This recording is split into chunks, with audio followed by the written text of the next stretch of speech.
मेरे प्यारे मित्रों, तो आइए हमने वैदिक पीरियड ख़त्म कर लिया था। वैदिक पीरियड का 1 और 2 दोनों ख़त्म कर लिया था। अब हम शुरू कर रहे हैं यहाँ पे बौद्ध धर्म, और हम बौद्ध धर्म को अच्छे से देखेंगे। बौद्ध धर्म में जो जो इंपॉर्टेंट क्वेश्चन होंगे उनको लगाएंगे, ठीक है। तो ये है घटनाचक्र पूर्वावलोकन, और आप लोग का स्वागत है ट्रू माइंड अकेडमी में।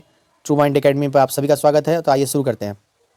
तो इस तरह से देखेंगे बौद्ध धर्म। बौद्ध धर्म में जो है बुद्ध से रिलेटेड सारी चीज़ें इसमें दी गई हैं।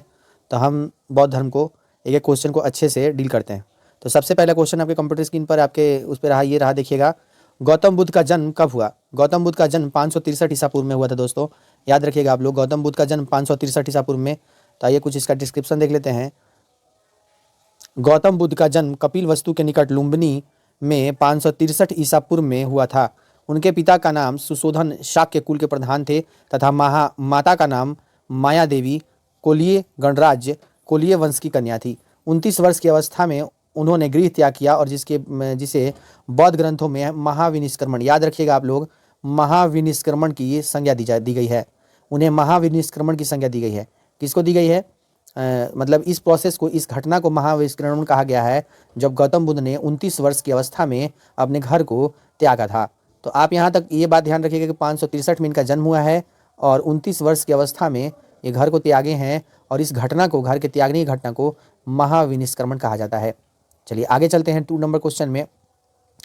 बुद्ध के जीवन की किस घटना को महाविनिष्क्रमण के रूप में जाना जाता है? अभी हमने पढ़ा कि उनका गृह त्याग जो था वो महाविनिष्क्रमण था। महाविनिष्क्रमण उनका गृह त्याग को कहते हैं। अगला क्वेश्चन देखते हैं 3 नंबर। गौतम बुद्ध की माँ किस वंश से संबंधित है? गौतम बुद्ध की माँ किस वंश से संबंधित है? तो ये अभी हमने पढ़ा था दोस्तों कोलिय वंश से संबंधित है, ठीक है। अगला देखते हैं 4 नंबर। बुद्ध का जन्म हुआ था। बुद्ध का जन्म कहाँ हुआ था? तो यहाँ पे देखते हैं बुद्ध का जन्म लुम्बिनी, जो कि कहाँ पे है? नेपाल में है दोस्तों। नेपाल में लुम्बिनी नामक स्थान जो है नेपाल में पड़ता है। नेपाल में लुम्बिनी में इनका जन्म हुआ था। अगला देखते हैं, निम्नलिखित में से कौन सा नाम बुद्ध का दूसरा नाम है? इनमें से कौन सा नाम बुद्ध का दूसरा नाम है? पहला है प्रथा, प्रचल, मिहिर और गुंडाकेश। इनमें से कोई नहीं, इनमें से कोई नाम नहीं है। तो आइए देख लेते हैं इसका सही डिस्क्रिप्शन 5 नंबर का पढ़ लेते हैं। तो यहाँ देखिएगा, यहाँ पे इसका है डिस्क्रिप्शन, देखिए। गौतम बुद्ध के बचपन का नाम सिद्धार्थ था, और इन्हें शाक्य मुनि तथा तथागत आदि नामों से भी जाना जाता था। गौतम बुद्ध के बचपन का नाम क्या था? सिद्धार्थ, और इन्हें शाक्य मुनि तथागत आदि के नामों से भी जाना जाता था। आदि गुरु शंकराचार्य को प्रच्छन्न, वध या छिपा हुआ बुद्ध मार्गी कहा जाता था। अतः प्रथा, प्रजनन, प्रच्छंद, मिहिर, गुंडाकेश भगवान बुद्ध के नाम नहीं है। इस प्रकार स्पष्ट इसका आंसर ई होगा। यानी इनका 3 नाम है, ध्यान रखिएगा। यहाँ पे इसमें जो दिया है, पहला सिद्धार्थ है। दूसरा नाम इनका है जो वो है शाक्य मुनि। क्या है? शाक्य मुनि। और एक और नाम का जिक्र किया गया है, तथागत। तो ये 3 नाम से इनको जाना जाता है, तो ध्यान रखिएगा इसको। अगला, निम्नलिखित में से किस राजवंश के अभिलेख से इस परंपरा का समर्थन होता है कि लुम्बिनी शाक्य मुनि बुद्ध का जन्म स्थान था? यह है मौर्य। निम्न किस राजवंश के अभिलेख, यानी मौर्य राजवंश के अभिलेख से यह प्रतीत होता है कि लुम्बिनी में शाक्य मुनि बुद्ध का जन्म हुआ है। चाहिए डिस्क्रिप्शन देख लेते हैं इसका। कह रहा है, मौर्य वंशीय शासक अशोक के रुमंदी अभिलेख से सूचना मिलती है कि शाक्य मुनि बुद्ध का जन्म लुम्बिनी में हुआ था। इस अभिलेख के अनुसार अशोक के राज्याभिषेक के 20 वर्ष बाद यहाँ आया था, और उनके उस स्थान का पूजा ही की थी जहाँ शाक्य मुनि बुद्ध का जन्म हुआ था। साथ ही इस अभिलेख में लुम्बिनी के बुद्ध का जन्म स्थल होने के कारण इसे कर में छूट प्रदान करने की घोषणा की गई थी। यानी यहाँ पे कर में भी छूट था दोस्तों, इनको कर में छूट मिला हुआ था। कर भी नहीं मतलब यहाँ पे देना था इनको, तो कर में भी छूट था, क्योंकि यहाँ बुद्ध का जन्म हुआ था लुम्बिनी के लोगों को। अगला देखते हैं, निम्नलिखित में से कौन सा अशोक का अभिलेख इस परंपरा की पुष्टि करता है कि गौतम बुद्ध का जन्म लुम्बिनी में हुआ है? तो इसका सही आंसर हो जाएगा रुमनदेई स्तंभ अभिलेख, क्योंकि अभी हमने पढ़ा कि रुमनदेई स्तंभ अभिलेख में क्या हुआ था। यहाँ पे रुमनदेई में जो है दिया हुआ है। अगला देखते हैं, अगला क्वेश्चन 8 नंबर, ध्यान से देखते हैं 8 नंबर को। 8 नंबर देखिएगा, निम्नलिखित में से किस राजा के एक अभिलेख से सूचना मिलता है कि शाक्य मुनि बुद्ध का लुम्बिनी में हुआ था? शाक्य मुनि बुद्ध का जन्म लुम्बिनी में हुआ था। अभी हमने पढ़ा था इसको, अशोक किस राजा के अभिलेख में? अशोक के अभिलेख में जो है ये इन्फॉर्मेशन मिलता है कि शाक्य मुनि बुद्ध यानी बुद्ध का जन्म, शाक्य मुनि जो है उनका जन्म हुआ था। आगे चलते हैं, 9 नंबर देखते हैं। महात्मा बुद्ध का महापरिनिर्वाण, वीवीआई क्वेश्चन है दोस्तों, इसको आप अच्छे से लगा लीजिएगा, क्योंकि देखिए 2 बार तो इसने 3 बार, 2 बार बीपीएससी में और 1 बार जो है यूपीपीसीएस में पूछा हुआ है क्वेश्चन है ये, तो तीनों बार प्री में इसने पूछा है। तो ध्यान से देखिएगा इसको, महात्मा बुद्ध का परिनिर्माण कहाँ हुआ था? इसका सही आंसर हो जाएगा कुशीनगर। कुशीनगर। परिनिर्माण क्या होता है दोस्तों? परिनिर्माण वो होता है कि भाई जब वो निर्वाण को प्राप्त कर गए, यानी मृत्यु को प्राप्त कर गए। आइए कुछ इसका डिस्क्रिप्शन पढ़ लेते हैं हम। तो देखिएगा यहाँ पे, बौद्ध धर्म का प्रचार प्रसार करते तो महात्मा बुद्ध मल्लों के राजधानी पावा पहुंचे, जहां चुंद नामक लुहार इनका एक फॉलोअर था, मतलब इनको मानने वाला था, बहुत बड़ा भक्त था। उसके घर पहुंचे और अमरावती में ठहरे। वो ठहरे उसके पास, चुंद लुहार के पास। उसने बुद्ध को सुकर मदौ खाने को दिया। सुअर का मांस दोस्तों, यहाँ सुकर मदौ लिखा है, इसका मतलब है सुअर का मांस। उसने क्या खाने को दिया? सुअर का मांस दिया। इससे उनके अतिसार रोग हो गया और भयानक पीड़ा उत्पन्न हुई। इसके वेदना के बाद वे कुशीनगर यानी मल गणराज्य की राजधानी पहुंचे। यहीं 483 ईसा पूर्व में 80 वर्ष की अवस्था में उन्हें शरीर त्याग दिया और बौद्ध ग्रंथों में इन्हें महापरिनिर्वाण नाम दिया गया है। यानी कि सिंपल सा बात है कि जब ये 483 ईस्वी की बात है, जब ये पहुंचे थे कहाँ पे? कुशीनगर में। वहाँ पे एक चुंद नामक लोहार हुआ करता था। उसने इनसे मतलब इस चक्कर में नहीं कि इनको बीमारी हो जाए चाहे कुछ, प्रेम से जो है सुअर का मांस खाने को ऑफर किया, क्योंकि वो लोग खाते होंगे। तो उसने ऑफर किया, तो ये मना कैसे करते? इन्होंने खाया और उसी से इनको अतिसार नामक रोग हुआ और जो है वहीं पे ये अपने शरीर को त्याग दिया, अपने प्राण को त्याग दिए 80 वर्ष की अवस्था में। अब आप इसी से रिलेट करके एक और क्वेश्चन यहाँ से बनता है कि जिस साल इनकी मृत्यु हुई है 483 ईसा पूर्व में, जब इनकी मृत्यु हुई 483 ईसा पूर्व में दोस्तों, उसी वर्ष प्रथम बौद्ध संगीति का आयोजन किया जाएगा। तो याद रखिएगा, प्रथम बौद्ध संगीति 483 ईसा पूर्व में ही होती है। ठीक है, ये बात आपको याद रखना होगा। और एक जो इसके लिए हमने क्वेश्चन को पढ़ा था, महापरिनिर्वाण, यानी कि जी इनकी मृत्यु को हम क्या बोलते हैं? महापरिनिर्वाण। ये दोनों बात आपको ध्यान रखना होगा। ठीक है, आगे चलते हैं अगले क्वेश्चन पे। अगले क्वेश्चन 10 नंबर पे देखते हैं। गौतम बुद्ध का परिनिर्वाण किस राज्य में हुआ था? मल में हुआ था, मल राज्य में। महापरिनिर्वाण को इसने थोड़ा सा मिसप्रिंट लिख दिया है। मल, ये जो राज था वो मलों का, मल क्षेत्र था ये। ठीक है, मल गणराज्य आपने ऊपर में देखा होगा, यहाँ पे देखिए मल गणराज्य। तो ये भी क्वेश्चन बन सकता है कि भाई किस राज्य में हुआ था? तो मल था वो। अगला देखते हैं, महात्मा बुद्ध का परिनिर्वाण किसके गणतंत्र में हुआ था? तो ये फिर से वही क्वेश्चन है, मलों के गणतंत्र में हुआ था दोस्तों। आगे देखते हैं, गौतम बुद्ध ने किस स्थान पर निर्वाण प्राप्त किया था? इसका आंसर अभी हमने देखा कि यहाँ पे कुशीनगर, श्रावस्ती, लुम्बिनी और सारनाथ। तो सही ऑब्वियस सी बात है, कुशीनगर जो है इसका सही आंसर हो जाएगा।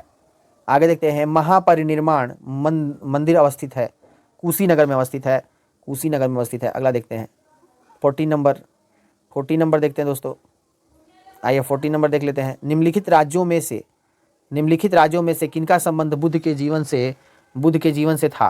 तो ये था सी नंबर होगा, यानी तीनों से। अवंती से था ही, गंधार से था, कोसल से था और मगध से भी था। ठीक है, आगे चलते हैं। 15 नंबर देखते हैं। गौतम बुद्ध द्वारा अपने धर्म में दीक्षित किया जाने वाला अंतिम व्यक्ति निम्नलिखित में से कौन था?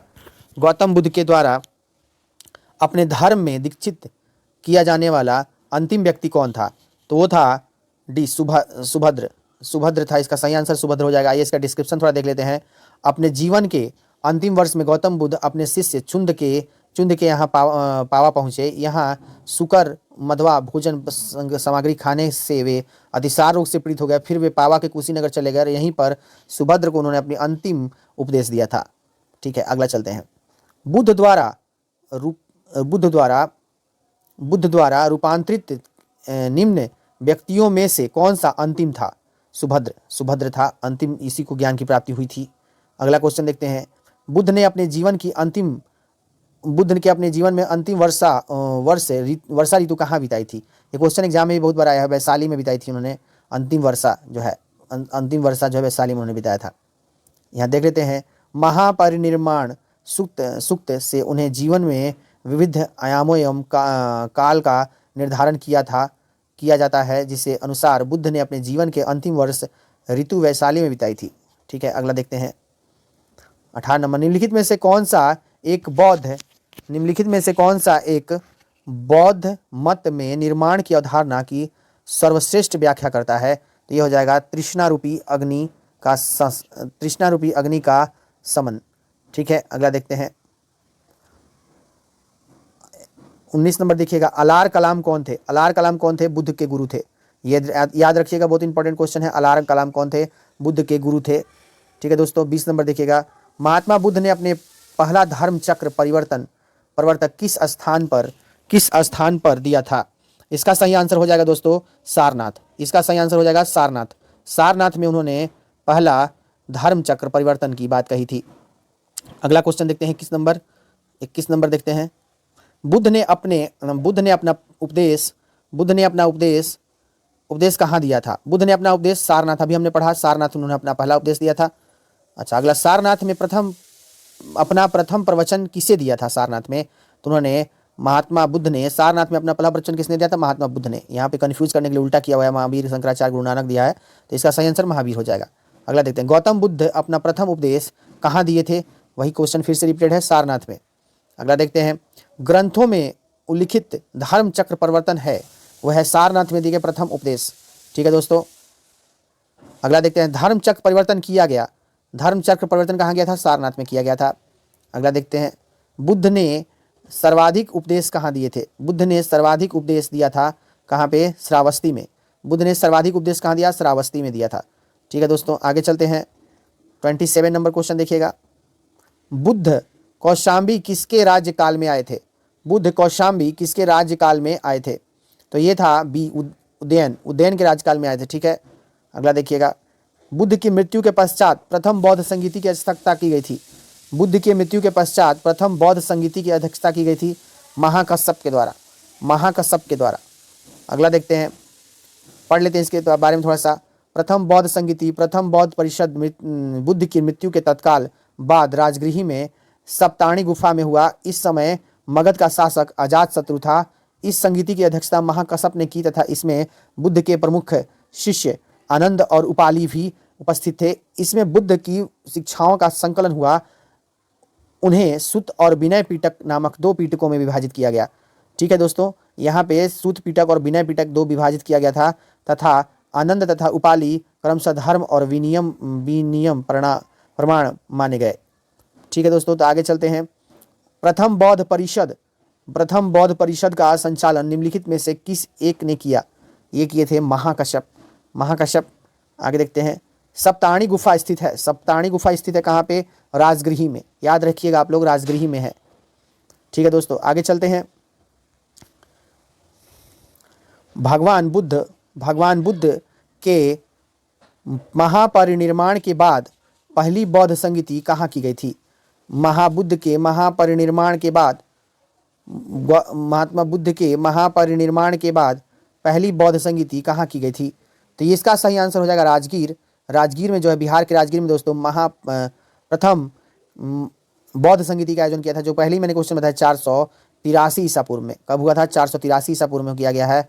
ध्यान दीजिएगा, 64वीं बीपीएससी प्री में ये सवाल आया हुआ है, तो आप इसको ध्यान रखिएगा। इसका डिस्क्रिप्शन हम अभी आएगा नीचे किसी में, तो देख लेंगे चारों जो है बौद्ध संगीतियाँ कैसे कैसे हुई हैं। तो आइए अगला क्वेश्चन देखते हैं।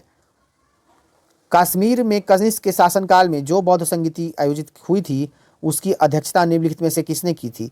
उसकी अध्यक्षता वसुमित्र ने किया था। वसुमित्र ने किया था।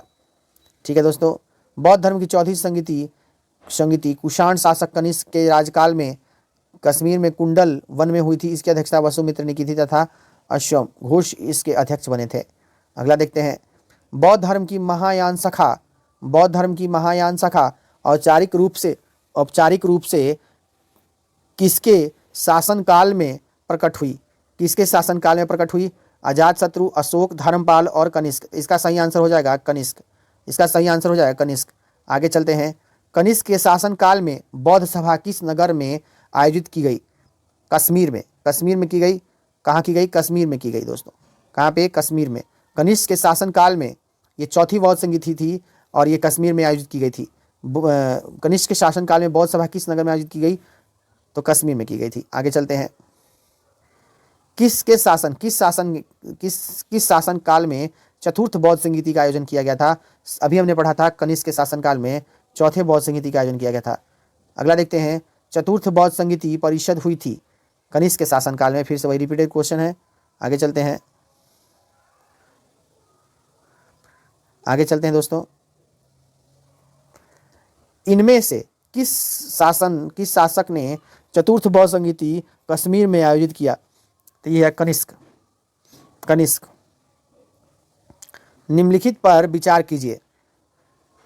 बुद्ध के देवत्वारोपण, बुद्धत्व के साथ बुद्धत्व के पथ पर चलना, मूर्ति उपासना तथा अनुष्ठान। तो ये हो जाएगा 1 2 3 तीनों। बुद्ध के देवत्वारोपण, बोधित्व के पथ पर चलना, मूर्ति उपासना या अनुष्ठान, तीनों हो जाएगा इसका। आगे चलते हैं। निम्नलिखित 4 स्थानों में हुई बौद्ध संगीति का सही कालक्रम नीचे दिए गए कूट से ज्ञात करें। डी 2 1 4 3। इसका सही आंसर डी हो जाएगा। आगे चलते हैं। द्वितीय बौद्ध संगीति का आयोजन कहाँ हुआ था? द्वितीय बौद्ध संगीति का आयोजन कहाँ हुआ था? तो वैशाली में हुआ था। कहाँ हुआ था? वैशाली में हुआ था। अगला, तृतीय बौद्ध संगीति बौद्ध सभा किस स्थान पर बुलाई गई? तृतीय बौद्ध सभा किस स्थान पर बुलाई गई थी? डी पाटलिपुत्रा में बुलाई गई थी। आगे चलते हैं। प्रथम बौद्ध समिति का आयोजन कहाँ हुआ था? बी में हुआ था अजातशत्रु के शासनकाल में। कहाँ हुआ था? अजातशत्रु के शासनकाल में हुआ था। ठीक है, अजातशत्रु के शासनकाल में हुआ था। आगे चलते हैं। 43 निम्नलिखित में से किस नगर में प्रथम बौद्ध का आयोजन किया गया? प्रथम बौद्ध सभा का आयोजन किया गया था? नालंदा, गया, और 2 ऑप्शन और होंगे इसके, राजगीर और बोधगया। इसका सही आंसर हो जाएगा सी, राजगृही। कहाँ पे होता? राजगृही। अगला देखते हैं। निम्नलिखित में से द्वितीय बौद्ध सभा का आयोजन कहाँ किया गया था? तो ये था बी, आयोजन किया गया था द्वितीय। निम्नलिखित में से किस शासक, यहाँ पे ध्यान दीजिएगा, किस शासक के द्वारा द्वितीय बौद्ध सभा का आयोजन किया गया था? कालाशोक के द्वारा किया गया था। आगे चलते हैं। बुद्ध के जीवन की 4 महत्वपूर्ण घटनाओं और उनके संबंध 4 स्थानों के नीचे उल्लेख हैं, इसको स्पष्ट करना है। तो आइए हम देख लेते हैं पूरा क्रम से। आइए इसका जो है मिलान कर लेते हैं।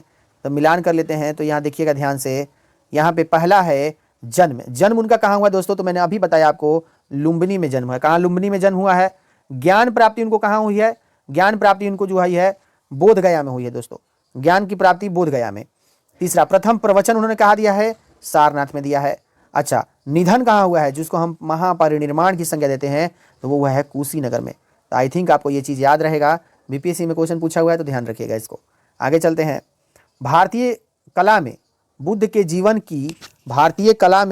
जीवन की किस प्रकार का चित्रण मृग सहित चक्र द्वारा हुआ है? तो इसका है प्रथम उपदेश। क्या हो जाएगा? प्रथम उपदेश। ठीक है, आगे चलते हैं। 47 में आते हैं दोस्तों। 47 देखिएगा यहाँ पे, सूची 1 और सूची 2 को 2 से मिलाना है। सूची 1 में दिए गए कूट को सही था, यहाँ मिला लेते हैं अपन। देखिएगा यहाँ पे मिलाने वाला में है जन्म उनका कहाँ हुआ है दोस्तों? जन्म का जो प्रतीक चिन्ह है वो क्या है? तो आइए देख लेते हैं। जन्म का फिर से मैं देखता हूँ इस क्वेश्चन को। आइए करते हैं। जन्म का प्रतीक चिन्ह क्या है? तो यहाँ पे देखिएगा, जन्म जो है, जन्म के स्थान पे उनका कमल है। जन्म का जो प्रतीक चिन्ह है कमल है।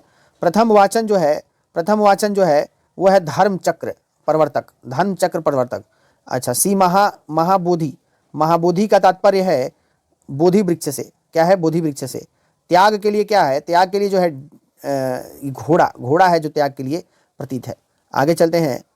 तो यहाँ देख लीजिएगा अच्छे से मिला हुआ है। जन्म कमल से है, प्रथम वाचन धर्म चक्र से है, महाबोधि बोधि वृक्ष से, त्याग जो है घोड़ा के लिए प्रसिद्ध है। अगला देखिएगा, कर्माप लामा तिब्बत के बुद्ध संप्रदाय के किस वर्ग का है? तो ये हो जाएगा कंगयुपा।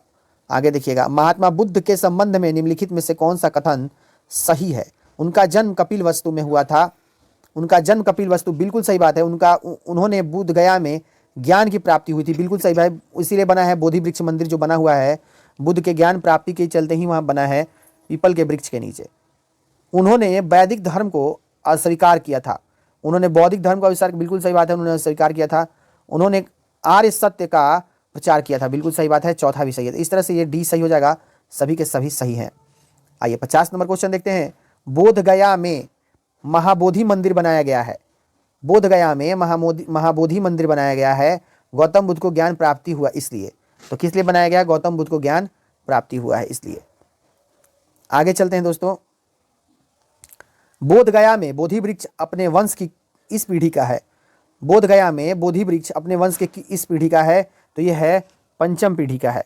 48वां बीपीएससी प्री में क्वेश्चन आया हुआ है कि जो है बोधि वृक्ष जो है गया में वो किस पीढ़ी का है, मतलब कौन से स्टेज में चल रहा है। तो पंचम वो है, पंचम पीढ़ी का वो पेड़ है। महाबोधि मंदिर में स्थित वर्तमान, यहाँ देखिएगा, महाबोधि मंदिर में स्थित वर्तमान बोधि वृक्ष वही नहीं जिसे नीचे बैठकर महात्मा बुद्ध ने ज्ञान की प्राप्ति की है, क्योंकि वो नहीं है, वो चेंज हो चुका है। कैसे? हेनसांग के अनुसार, हेनसांग जो है यात्री था, उसके अनुसार उस मूल वृक्ष को 7वीं शताब्दी में सम्राट शशांक ने नष्ट करा दिया था। मतलब सम्राट शशांक जो था वो चिढ़ता था महात्मा बुद्ध से, तो उसने क्या किया कि उस वृक्ष को नष्ट करा दिया था। वर्तमान वृक्ष जिसे हम देख रहे हैं वह 5वीं पीढ़ी का वृक्ष है, जिसे अलेक्जेंडर कनिंघम ने लगाया था। वह वृक्ष पूरी तरह से संरक्षित है और केवल इससे गिरी हुई पत्तियों को ही छूने या उठाने का अधिकार है। मतलब इसको पेड़ को छूने का अधिकार नहीं है, बस इसके पत्ती को जो छूने का अधिकार है या उठाने का अधिकार है। तो ये चीज़ है, क्योंकि अब फिर से ना कोई उसको नष्ट कर दे या कुछ ऐसा ना कर दे, इसलिए इतना रिस्ट्रिक्शन है। आगे चलते हैं। निम्नलिखित में से कौन सा बौद्ध पवित्र स्थल निरंजना नदी पर है? तो ये कोई और नहीं, ये आपका हो जाएगा बोध गया। बोध गया ही निरंजना नदी, आज का फल्गु नदी उसको हम बोलते हैं, फल्गु नदी वही है जो निरंजना नदी है। निरंजना नदी का नाम, पहले नाम निरंजना हुआ करता था, अब नाम बदल के इसका जो है फल्गु नदी हो गया है। आगे चलते हैं। बुद्ध के उपदेश किससे संबंधित है? तो बुद्ध के उपदेश जो है ये है किससे संबंधित? आचरण की शुद्धता और पवित्रता से संबंधित है दोस्तों। आगे चलते हैं। 54 निम्नलिखित में से कौन बुद्ध के जीवन काल में ही संघ प्रमुख होना चाहता था? तो वो था देवदत्त था। ठीक है, आगे चलते हैं। गौतम बुद्ध ने अपने मृत्यु के उपरांत बौद्ध संघ के नेतृत्व के लिए निम्नलिखित में से किसे नामित किया? तो वो था उपयुक्त में से कोई नहीं, किसी को उन्होंने नामित नहीं किया था। ये पढ़ लेते हैं। कुशीनगर